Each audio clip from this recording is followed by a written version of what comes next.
How's up, y'all? What's poppin'? It's D. About to react to this video by Come Along. This is unusual beauty standards from around the world.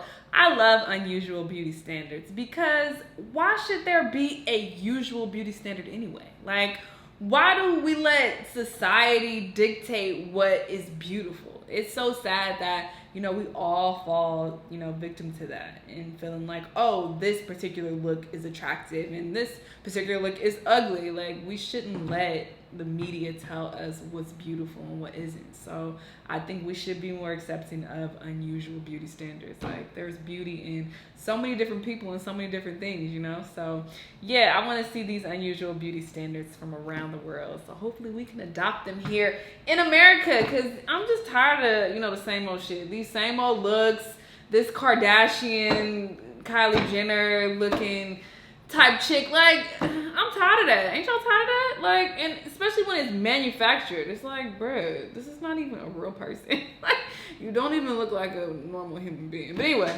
let's see these beauty standards as well. Would you pierce your lower lip to look beautiful? Or better still, would you elongate your neck to look like a giraffe?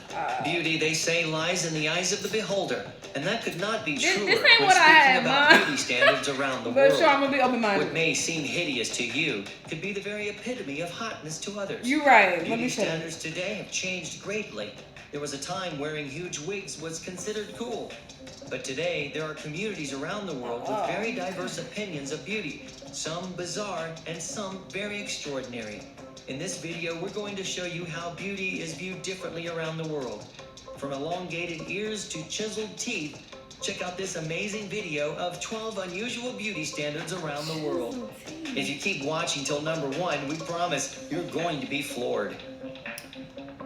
Lip plates, Ethiopia. In all my travels, I have never seen anything like the lip plates the Suri women wear. Do you think having a large circular disc inserted into your lower lip looks gross? Not for the Mercy or Where Surma Ethiopia? tribes of Because I got an Ethiopian Tribal women homie, are and identified by large from discs what he fitted showed into me, the they ain't lower looking lip, like this in and they don't Ethiopia. get So in where is easily. this exactly? Every woman I would belonging like to to. these tribes will have her lower lip pierced before marriage, where an incision is made in the lower lip and pierced by a piece of wood. Once healed, the size of the peg increases until the present look is achieved. Both Surma and Mercy women just love their lower lip plate, but that's not all. They will also decorate their heads with horns and different trends of facial decor they consider beautiful. Before we move on, I've got a little challenge for y'all that'll take 5 seconds to complete. No. So here's the deal. You just leave a like on this video, No. smash that subscribe button, and hit the notification bell, and you'll get 10 years of amazing luck. I already got that. Try it. It really works. Stop playing with me. Yiba. I need to talk to my homie. While millions of people around the world would pay a fortune I for don't think that cosmetic country is that dentistry big, or so it's like, braces where to that's fix at? a smile, in Japan, it's a different story. The Japanese believe in the concept of yiba, or uneven teeth. Just think about it. Would you like sporting one extra upper canine that makes you look somewhat of a vampire? In Japan, a feature of uneven teeth, especially a protruding extra canine, is considered beautiful and cute. If combined with a mole on the upper lip or cheek, then better still. One of the major reasons why Japan follows yiba is because the Japanese love natural beauty, and what may be considered defects to others is a feature of beauty in Japan that would never be corrected. Apatani, Arunachal Pradesh. I gotta be open-minded. I'm being open-minded. Would you consider even a small body modification like holes in your nostrils? You might just scream with pain, but not for the women of the Apatani tribe of Zero Valley, Arunachal Pradesh, India. The Apatani's weird body modification practices may look bizarre to others. Would you woo a woman with 2 large plugs stuck in her nose? That will undoubtedly look freaky to you, but for men and women of the Apatani, that's the height of beauty. And get this, those large nose plugs making a woman's nostrils flare up is what rates Apatani women the most beautiful among neighboring tribes. Men from other tribes frequently kidnap Apatani women because of their legendary beauty. Apatani women sport tattoos too. That's terrible. I wouldn't say if I'm about to get kidnapped. From the forehead to the tip of the nose, and every tribal girl must get inked and bear up the ordeal when she's 10 years old. Oh, wow. Nose jobs, Iran. Iranian women are obsessed with their nose, and statistics say This is that very Iranians American-like. account for the highest numbered nose surgeries in the world. Iranian women feel a perfect nose increases beauty. But then again, you can't blame them, can you? If you were only allowed to show off your face in public, you'd want it perfect too. The cost doesn't really matter, and nose surgery may sometimes jump up to $2,500 US. It's a nosy affair and needs to be done.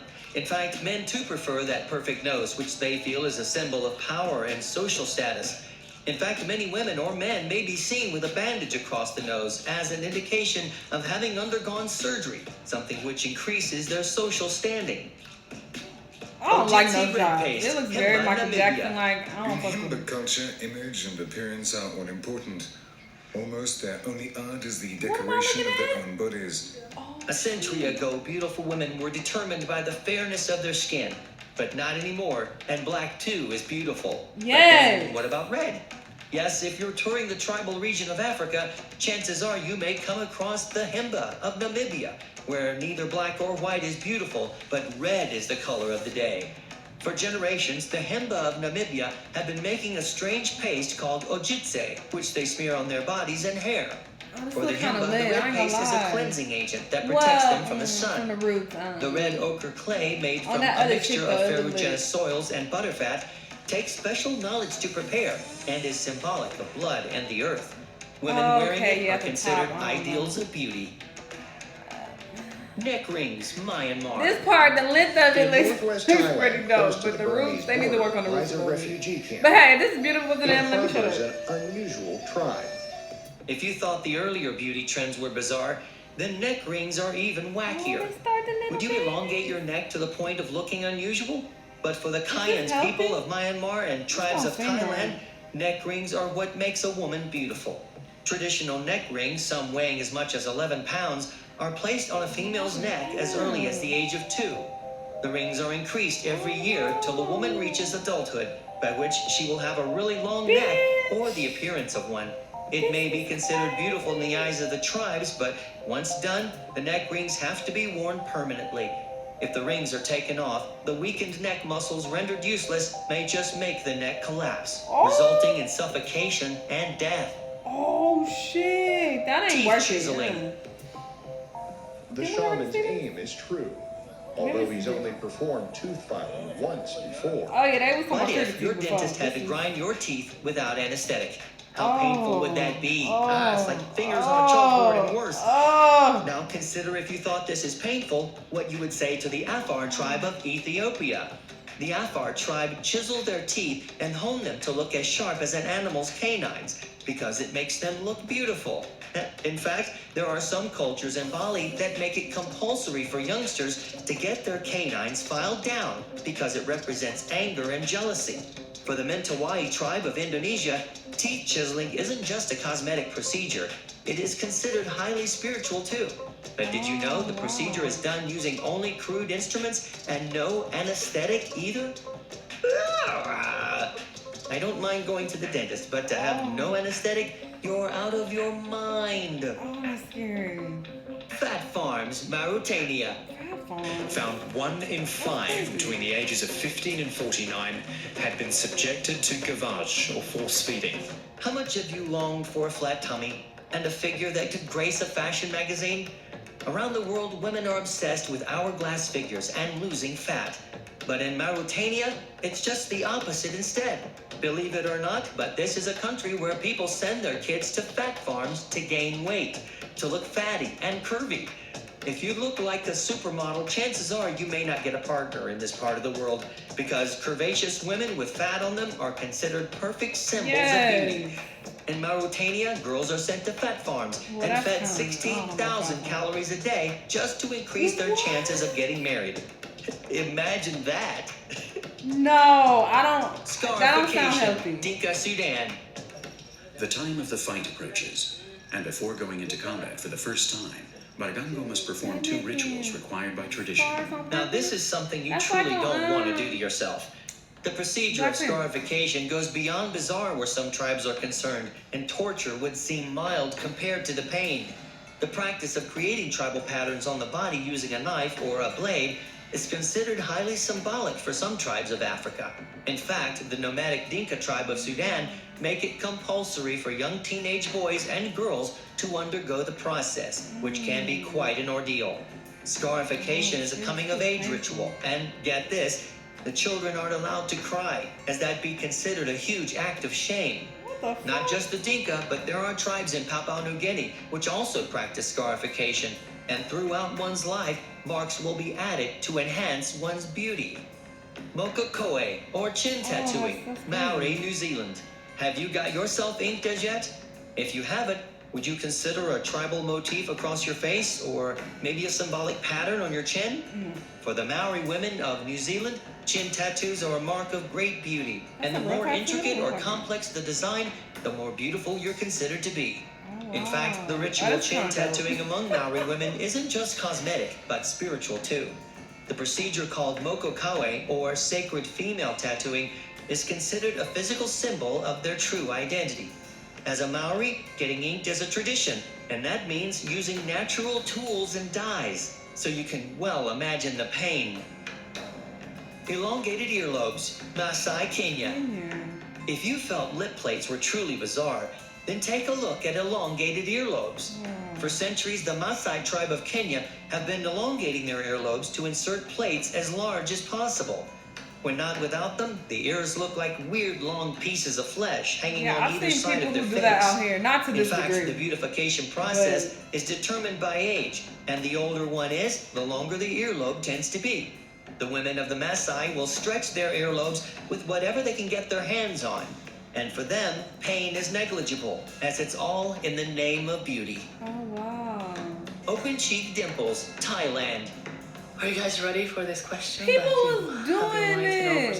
Remember this was a thing? Didn't Black China have Would this? you pierce your cheek in the name of Who's around beauty? here? It sounds strange I and didn't know it originated horrifying, from no Thailand. doubt.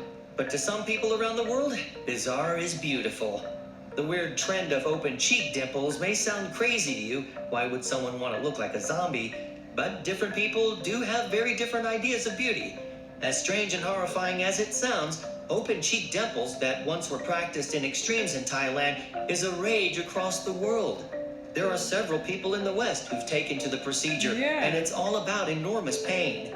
Check out these people who routinely undergo the process during a piercing festival in Thailand. Considered a trend that chases away evil spirits, it's performed with a high degree of devotion. Oh, yes, it is. Oh, I can't watch. So, which one of these unusual... I was in Thailand for a whole week, and I went to different parts. We were like where the locals were, going to night markets, all type of shit. And yeah, I didn't see this not one time, but sure, I'm not saying that's not a thing.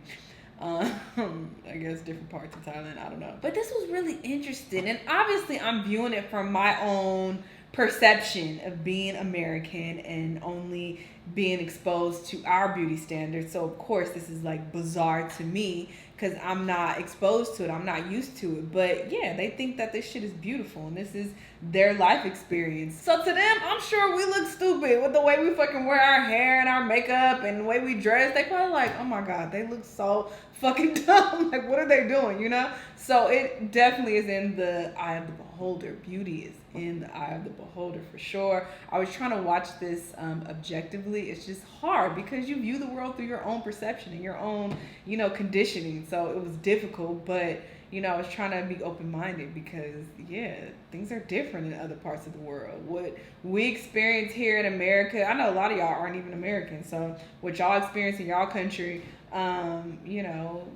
it's not the same in other parts of the world. So you gotta be open-minded to the different standards of beauty. I fuck with it. I think shit needs to change. So, I don't know if I want to do any of this that was on this particular list, but, I'm totally open to, beauty standards changing and evolving over time. But this was definitely interesting. Y'all let me know what y'all thought. Let me know what other videos you want me to react to, and I'll see y'all in the next one.